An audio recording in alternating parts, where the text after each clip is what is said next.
Praise the Lord सबों को। और अभी दिल्ली से आए तब से थोड़ी तबीयत ठीक नहीं लग रही थी, मेरी बीपी भी मेरा हाई चल रहा था और सर्दी खांसी का तकलीफ तो था ही। तो परंतु फिर भी प्रभु संभाला है हर स्थिति में अभी तक, इसलिए प्रभु का धन्यवाद करती हूँ इस अवसर के लिए। और मैं सोचती हूँ कि हर किसी को बोलना कोई जरूरी नहीं है, जो भी बोल लेते सुन लेते उतना इनफ है। और एकदम बोलने बोलने के लिए मैं आगे नहीं होना चाहती हूँ। तो इन्होंने आज बात छेड़ी कि क्या तुम पवित्र आत्मा के बारे में कुछ नहीं बोलना चाहती।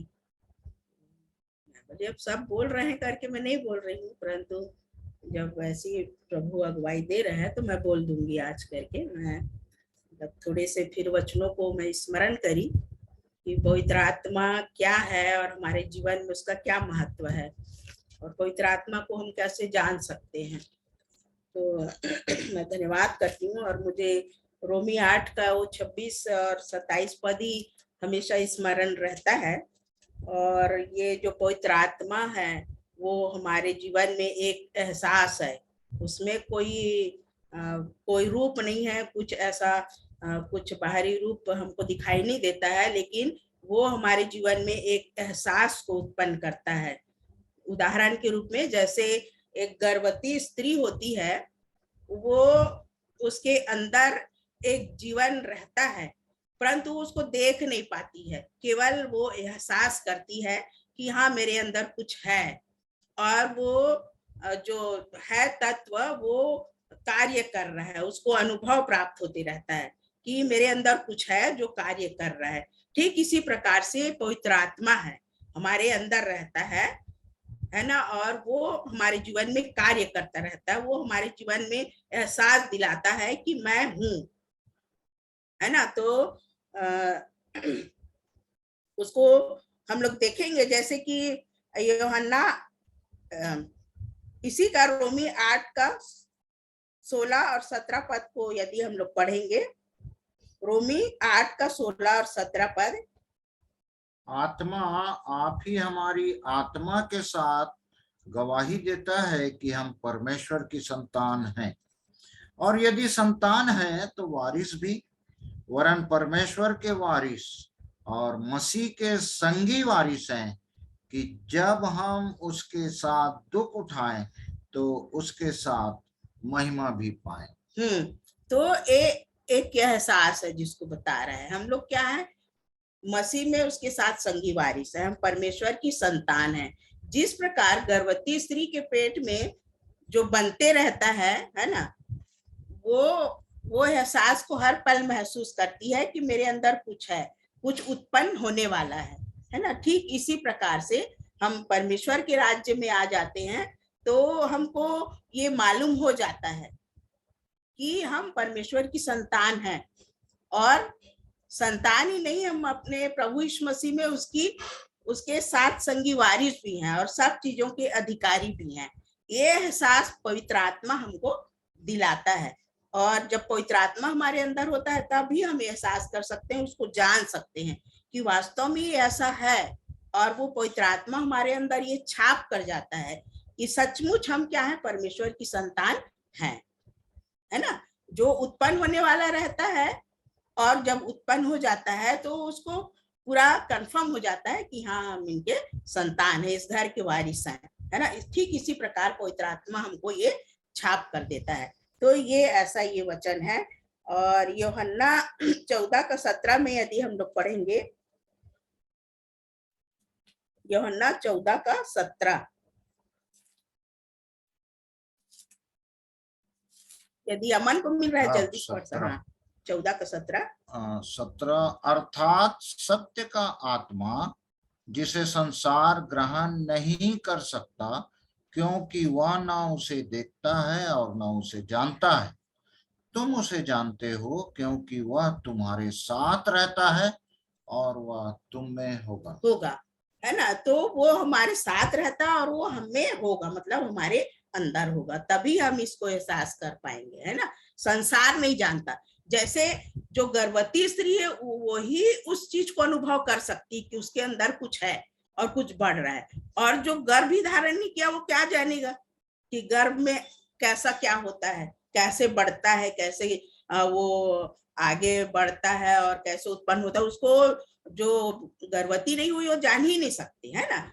एक उदाहरण के रूप में बता रही हूँ। और जो गर्भ धारण करती वो ही इस चीज को जान सकती है कि कुछ है और वो हर दिन बढ़ रहा है। तो ये है जो पवित्र आत्मा का छाप, जो वचन हमको बता रहा है कि वो हमारे साथ रहता है और वो हमारे अंदर है, इसको हम महसूस करते हैं। तो इस प्रकार से ये वचन है।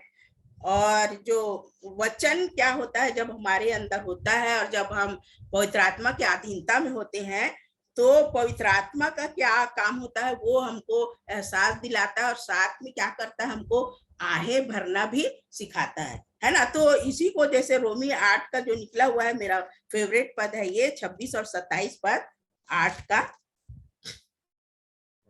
हाँ, यहाँ पर यूं लिखा है, इसी रीति से आत्मा भी हमारी दुर्बलता में सहायता करता है, क्योंकि हम नहीं जानते कि प्रार्थना किस रीति से करना चाहिए, परंतु आत्मा आप ही ऐसी आहें भर भर कर जो बयान से बाहर है हमारे लिए विनती करता है ना।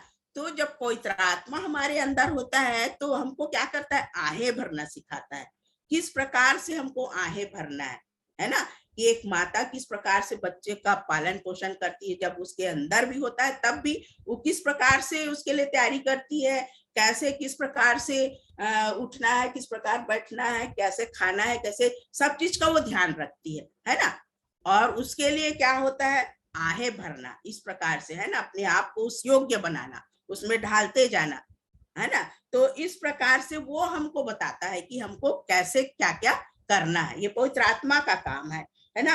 और फिर 17 में क्या लिखता है, और 27 में, और मनों का जांचने वाला जानता है कि आत्मा की मनसा क्या है, क्योंकि वह पवित्र लोगों के लिए परमेश्वर की इच्छा के अनुसार विनती करता है ना। हमको तो कुछ भी नहीं मालूम रहता कि हम कैसे प्रार्थना करेंगे, किसके लिए प्रार्थना करेंगे, कैसे आहें भरेंगे, हमको कुछ भी मालूम नहीं रहता है। परंतु जब आत्मा हमारे अंदर होता है तो वो ही हमको आहें भरना सिखाता है, वो ही बताता है कि हमको किस प्रकार से प्रार्थना करना है और कैसे आहें भरना है। तो ये पवित्र आत्मा का काम है, जो ये हमारे जीवन के अंदर रहता है, तो वो हमको आहें भरना सिखाता है, किसके लिए आहें भरना है हमको और उनको किस प्रकार से बढ़ाना है। और फिर पवित्र आत्मा ही क्या करता है, हमको गर्भ धारण करना भी सिखाता है, पवित्र आत्मा का ही काम है। जैसे कि लिखा है कि मरियम पवित्र आत्मा के द्वारा गर्भवती पाई गई। हमारा जो प्रभु यीशु मसीह है वो पवित्र आत्मा के द्वारा से ही मरियम के अंदर प्रवेश किया, और पवित्र आत्मा ही क्या हुआ, उत्पन्न हुआ। पवित्र आत्मा को क्या दिया गया, एक देह दिया गया, वो पवित्र आत्मा वो हमारे साथ रहे उन दिनों में, और देह के दिनों में प्रभु हमारे बीच में जब रहे, जैसे कि रोमी यदि 8 का ही हम पढ़ेंगे 26 और 27, नहीं इसको पढ़ लिए, यहाँ पर हम लोग पढ़ेंगे अभी इब्रानी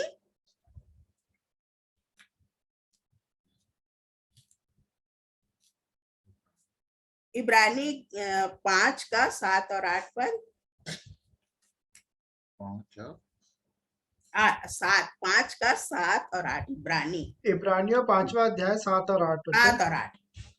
यीशु ने अपने देह के रहने के दिनों में ऊंचे शब्द से पुकार पुकार कर और आंसू बहा बहा कर उससे जो उसको मृत्यु से बचा सकता था प्रार्थनाएं और विनती की, और भक्ति के कारण उसकी सुनी गई। हाँ, तो यहाँ पर पवित्र आत्मा का क्या काम है, इसमें तो मैं बता रही थी कि वो गर्भ धारण करना भी सिखाता है, और गर्भ धारण करके उसको बढ़ाना भी वो सिखाता है, और संतान उत्पन्न करना भी पवित्र आत्मा ही सिखाता है और उसको बढ़ाना भी सिखाता है। तो फिर आगे और पॉइंट है कि जो 8 और 9 को भी पढ़ने, हाँ पढ़िए, 8 और 9 को भी पढ़ दे रहे हैं। पुत्र होने पर भी उसने दुख उठा उठाकर आज्ञा माननी सीखी और सिद्ध बनकर अपने सब आज्ञा मानने वालों के लिए सदा काल के उद्धार का कारण हो हो गया। गया।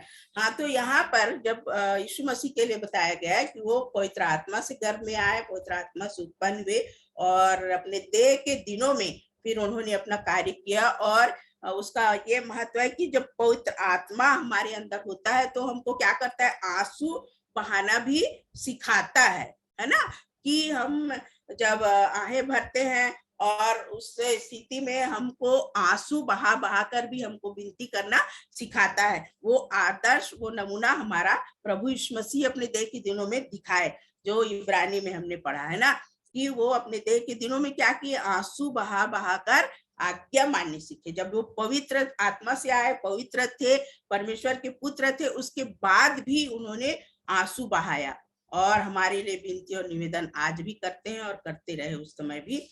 और वो हमारे लिए वो आदर्श और नमूना को दिए। तो प्रियो, जब पवित्र आत्मा हमारे अंदर होता है तो हमको आंसू बहाना भी सिखाता है। दूसरों के लिए हम किस प्रकार आंसू बहाएं और कैसे आत्माओं को बचाएं। जो हमारा प्रभु यीशु मसीह स्वयं हमारा आदर्श है, जो पवित्र है और पवित्र आत्मा से ही आया। जैसे कि मत्ती 4 के 1 पद में यदि हम लोग पढ़ेंगे तो जब यीशु मसीह बपतिस्मा लेकर ऊपर आए तो तुरंत उसके बाद क्या हुआ, आत्मा, वहां पर लिखा है आत्मा उसको जंगल में ले गया। आत्मा उसको जंगल में किस लिए ले गया, ताकि उसकी परीक्षा हो इब्लिस के साथ। इस प्रकार भी यदि आत्मा हमारे अंदर आया, हम आत्मा को अपना अगुआ शिक्षक मान रहे हैं, तो हमारा जीवन भी क्या होगा, परीक्षा से भरा हुआ होगा। जरूर से हमारी परीक्षा होगी। तो ऐसे हम अपने जीवन में चेक कर सकते हैं कि पवित्र आत्मा मेरे अंदर है और कैसे वो कार्य कर रहा है। वो एहसास को हमको दिलाता रहेगा पवित्र आत्मा की ऐसे में ऐसा है ना। जब यीशु मसीह हमारा पवित्र प्रभु, उसकी परीक्षा हुई, आत्मा उसको जंगल में इसीलिए ले गया कि उसकी परीक्षा हो। तो स्वयं जब हम उसके साथ चलने वाले, उसके साथ संगी वारिस है, तो हमारी भी परीक्षा अवश्य होगी। तो जब पवित्र आत्मा हमारे साथ है तो हमारी परीक्षा अवश्य होगी, और जब पवित्र आत्मा साथ है तो ही हमको इस परीक्षा से जयवंत भी करेगा। ये एक छाप है। तो ये इस प्रकार से हम अपने जीवन में पवित्र आत्मा के कार्य को देख सकते हैं, उसको प्रकट कर सकते हैं, महसूस कर सकते हैं। तो ये प्रियो हमारे जीवन में ये ऐसा होना चाहिए। और हम लोग देख लेंगे भजन संहिता 56 का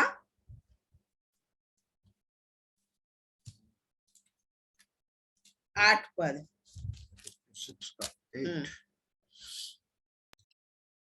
तू मेरे मारे, सॉरी, हाँ। चाचा जी, तू मेरे मारे मारे फिरने का हिसाब रखता है, तू मेरे आंसुओं को अपनी कुप्पी में रख ले। क्या उनकी चर्चा तेरी पुस्तक में नहीं है?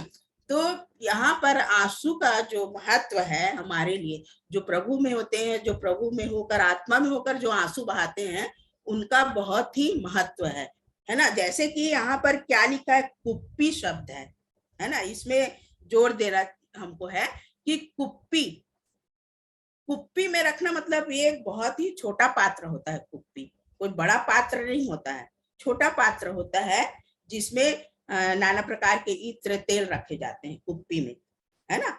कोई ऐसा बड़ा घड़ा या ऐसा कुछ नहीं होता है, छोटा कुप्पी होता है।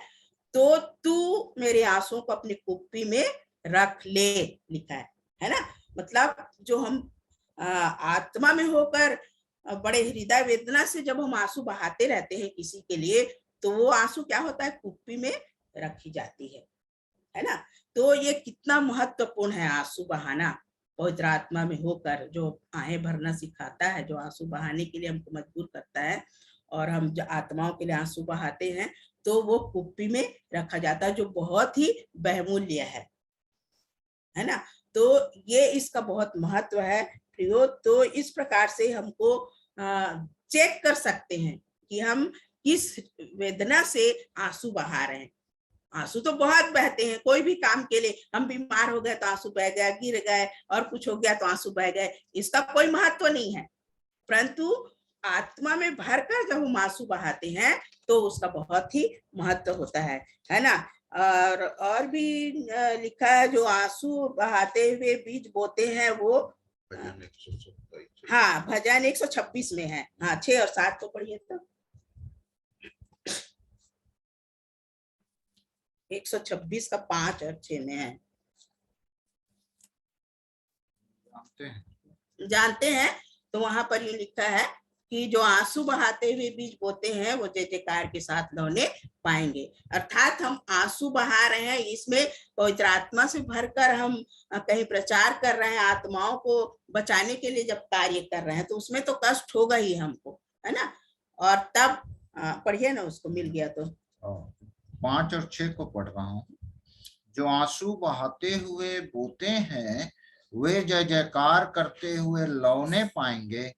चाहे बोने वाला बीज लेकर रोता हुआ चला जाए, परंतु वह फिर पुलियां लिए जय जयकार करता हुआ निश्चय लौट आएगा। तो इस प्रकार प्रियो ये वचन की सच्चाई है, और पवित्र आत्मा ही ये काम हमको करने के लिए सिखाता है, प्रेरित करता है ना। और यह साथ देता है कि ये काम हमारे जीवन से हो रहा है। हम हर दिन चेक कर सकते हैं कि पवित्र आत्मा हमारे अंदर है कि नहीं, और पवित्र आत्मा हमारे अंदर है तो निश्चित रूप से हमको एहसास होगा और हमको याद दिलाता रहेगा कि हाँ मैं तेरे अंदर हूँ, हाँ मैं तेरे साथ हूँ। और हमको हर दिन एहसास होगा। प्रार्थना करेंगे तो हमको मालूम हो जाएगा कि पवित्र आत्मा के द्वारा से मेरे मुंह से शब्द निकले हैं। कोई काम करेंगे, यदि हम कहीं प्रचार करने जा रहे हैं, हाँ बड़े दुख के साथ कर रहे हैं, तो हमको एहसास हो जाएगा कि पवित्र आत्मा के द्वारा से आज वचन प्रचार किया गया। और जब ऐसे वचन जब प्रचारे जाते हैं तो अवश्य ही लोगों के जीवन में कार्य करता है, और तब हम फिर जय जयकार के साथ उस बीज को हम इकट्ठा करने पाते हैं और आत्माएं बचती हैं। तो ये आंसू का बहुत ही महत्व है, जो हमारा प्रभु यीशु मसीह आदर्श है। हमारे भाई पौलुस भी आदर्श है, उन्होंने भी इस बात का वर्णन किया है, तो सारी बातों को मैं नहीं रख पाऊंगी। तो इस प्रकार प्रियो, जब हम दुख उठाते हुए आंसुओं के साथ ये कार्य करते हैं और पवित्र आत्मा हमको एहसास दिलाता है कि वो हमारे अंदर है, और फिर पवित्र आत्मा जब हमारे अंदर होता है तो वो हमको सच्चाई के मार्ग में बढ़ाता है और सच बोलना सिखाता है पवित्र आत्मा। तो हम लोग देख लेंगे यूहन्ना 16 का 13 और 14 पद को यदि हम लोग पढ़ेंगे। 16 का 13 और 14। परंतु जी चाचा जी, परंतु जब वह अर्थात सत्य का आत्मा आएगा तो तुम्हें सब सत्य का मार्ग बताएगा, क्योंकि वह अपनी ओर से न कहेगा, परंतु जो कुछ सुनेगा वही कहेगा, और आने वाली बातें तुम्हें बताएगा। वह मेरी महिमा करेगा, क्योंकि वह मेरी बातों में से लेकर तुम्हें बताएगा। जो कुछ पिता का है वह सब मेरा है, इसलिए मैंने कहा कि वह मेरी बातों में से लेकर तुम्हें बताएगा। जी, पवित्र आत्मा का कैसे कनेक्शन है, पिता से निकल रहे हैं, पुत्र के द्वारा वो हम तक पहुंच रहे हैं। और वो पवित्र आत्मा आएगा तो क्या करेगा, सत्य की बात को बताएगा और आने वाली बातों को भी बता देगा। तो ये हमको पवित्र आत्मा बताता है और बताता रहेगा। तो ये स्वयं हम व्यक्तिगत रूप से जान सकते हैं कि पवित्र आत्मा मेरे अंदर है, और ये सत्य की बात को जब हम सच्चाई पे चल रहे हैं, उसके वचन पे चल रहे हैं, तो हमको पूरा मालूम हो जाएगा कि पवित्र आत्मा हमारे अंदर है और ये काम को उसी के द्वारा ही हम कर पा रहे हैं। और आने वाली जो बातें हैं उस बातों को भी स्मरण हमको दिलाएगा और दिलाता है। ये जब हम प्रभु में है तो इसका हमको मालूम है, एहसास है कि सचमुच जो जो बातें हम वचन में पढ़ते हैं वो सारी बातें हो रही है हमारे जीवन में और होने वाली है। तो सब मालूम हो जाता है। यदि हम पवित्र आत्मा में बने रहेंगे तो बिल्कुल हमको सतर्क कर देता है पवित्र आत्मा, और सब बातों को बता देता है और मार्ग में हमारी अगुवाई करता रहता है। 8 का इसी का यूहन्ना 8 का ही 31 और 32 को पढ़ेंगे तो हाँ 31 और 32 पद। तब यीशु ने उन यहूदियों से जिन्होंने उस पर विश्वास किया था कहा, यदि तुम मेरे वचन में बने रहोगे तो सचमुच मेरे चेले ठहरोगे। तुम सत्य को जानोगे और सत्य तुम्हें स्वतंत्र करेगा। हाँ, सत्य को जानोगे और सत्य तुम्हें क्या करेगा, स्वतंत्र कर देगा। आज भी हमारे जीवन में ऐसा अवसर है, यदि पवित्र आत्मा को हम एहसास नहीं कर पा रहे हैं, तो आज भी यदि वचन बोल रहा है कि तुम मेरे वचन को मानोगे, तो है ना, वचन को मानना है, तब क्या करेगा, पवित्र आत्मा हमको स्वतंत्र करेगा, है ना। तो अभी जिनको ये अनुभव नहीं है, पवित्र आत्मा हमको किस प्रकार से चला रहा है, एहसास नहीं कर पा रहे हैं, तो अभी भी मौका है, वचन को मानोगे तो तुम मेरे चेले ठहरोगे, और सत्य का आत्मा तुम्हें क्या करेगा, स्वतंत्र करेगा, कि वो आत्मा सत्य है, और इस सत्य वचन को ग्रहण करना बहुत ही आवश्यक है। तो वचन का इस प्रकार से प्रकाशन है। रोमी 8 का 15 से 17 को यदि पढ़ेंगे, 15 से 17। क्योंकि तुमको दासत्व की आत्मा नहीं मिली कि फिर भयभीत हो, परंतु ले पालकपन की आत्मा मिली है, जिससे हम हे अब्बा हे पिता कहकर पुकारते हैं। आत्मा आप ही हमारी आत्मा के साथ गवाही देता है कि हम परमेश्वर की संतान हैं। 17 भी, और यदि संतान है तो वारिस भी, वरन परमेश्वर के वारिस और मसीह के संगी वारिस हैं, कि जब हम उसके साथ दुख उठाएं तो उसके साथ महिमा भी पाएं। तो यहाँ पर क्या लिखा है, क्योंकि तुम्हें दासत्व की आत्मा नहीं मिली, मतलब किसी का दास बनो इसकी आत्मा नहीं मिली है, परंतु हमको क्या है, लेपालकपन की आत्मा मिली है। यहाँ वचन साफ बता रहे हैं, है ना, किसी के दास बनने के लिए आत्मा नहीं दिया है परमेश्वर, परंतु कैसी आत्मा दिया है, लेपालकपन की आत्मा, मतलब एक अधिकारी बनने के। तुम वचन में अभी हमने पढ़ा ना कि हमारे प्रभु यीशु मसीह में उसके साथ संगी वारिस है, इसकी आत्मा को हमको दिया है। तो हम जब उसके साथ संगी वारिस हैं, तो हम परमेश्वर के राज्य के अधिकारी हैं।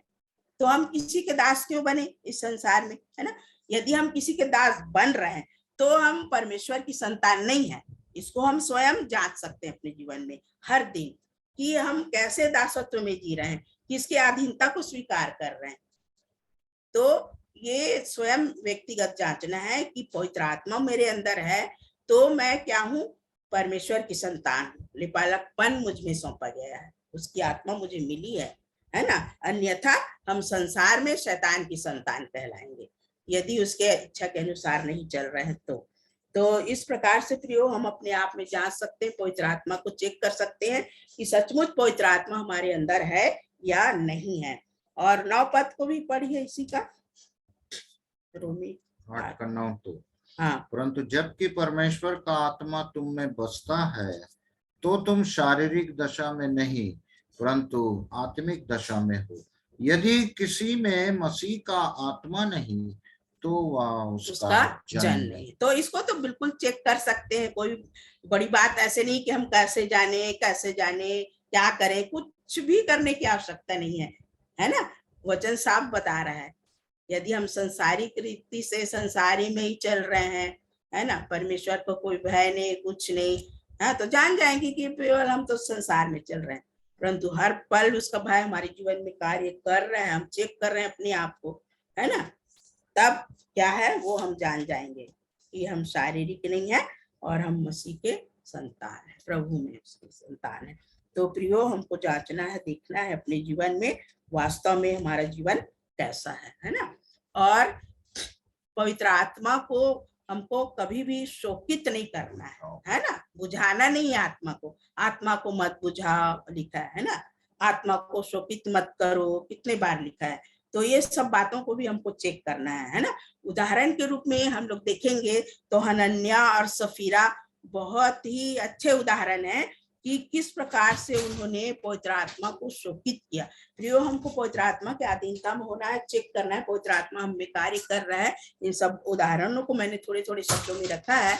और पवित्र आत्मा को हम कैसे शोकित करते हैं ना, तो जो पवित्र आत्मा के विरोध में कार्य करता है वो क्षमा नहीं होता है, वचन में लिखा है ना। तो इसको चेक करने की बहुत ही आवश्यकता है हमको।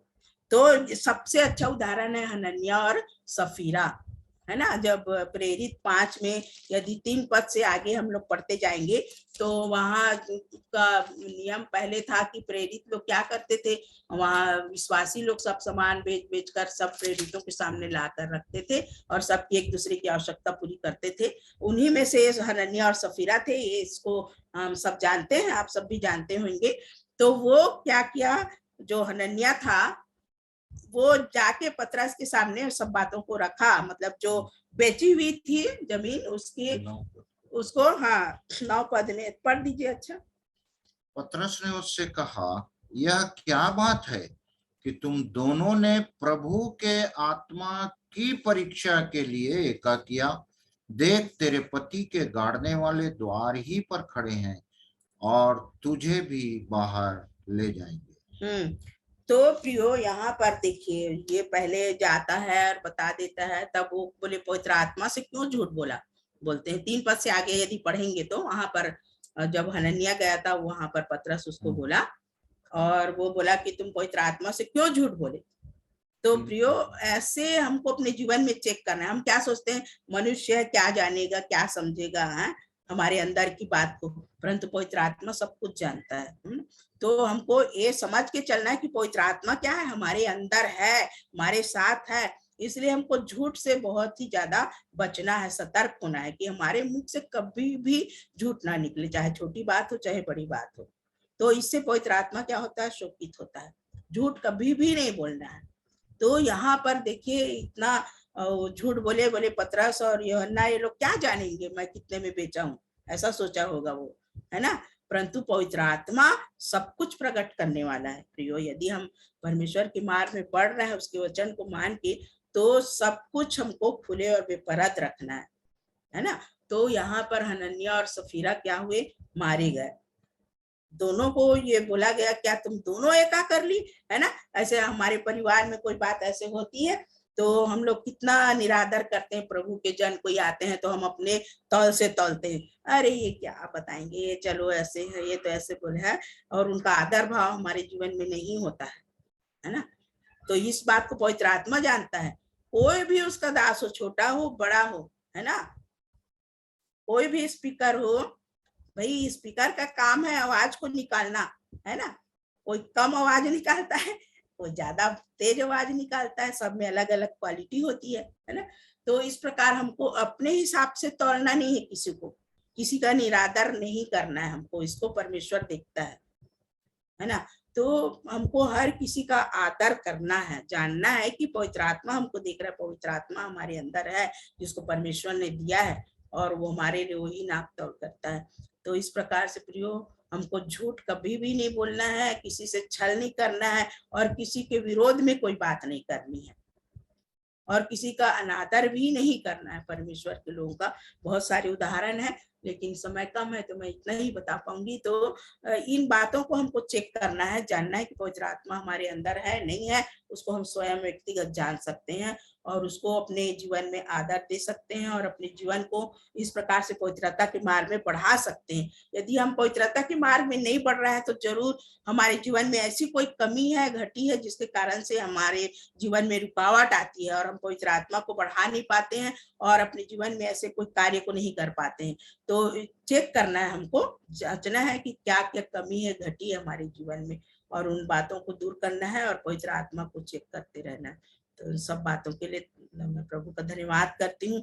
और इन्होंने कहा, मैं बहुत ही थोड़े समय में जल्दी से इन वचनों को निकाला और देखा कि हाँ पवित्र आत्मा के विषय में कैसी बातें हैं, और इतना ही मैं सोच पाई आज के इस दिन में। तो मैं प्रभु का धन्यवाद करती हूँ इस अवसर के लिए, इन्होंने मुझे उभारा आज और इस प्रकार से मैं थोड़ी बातों को रख सकी। तो इसलिए प्रभु के नाम की महिमा स्तुति करती हूँ। प्रभु ने मुझे ये जीवन दिया है और अब तक बढ़ाया, आगे भी जरूर से बढ़ाएगा, इसलिए प्रभु के नाम की महिमा करती हूँ। धन्यवाद। तो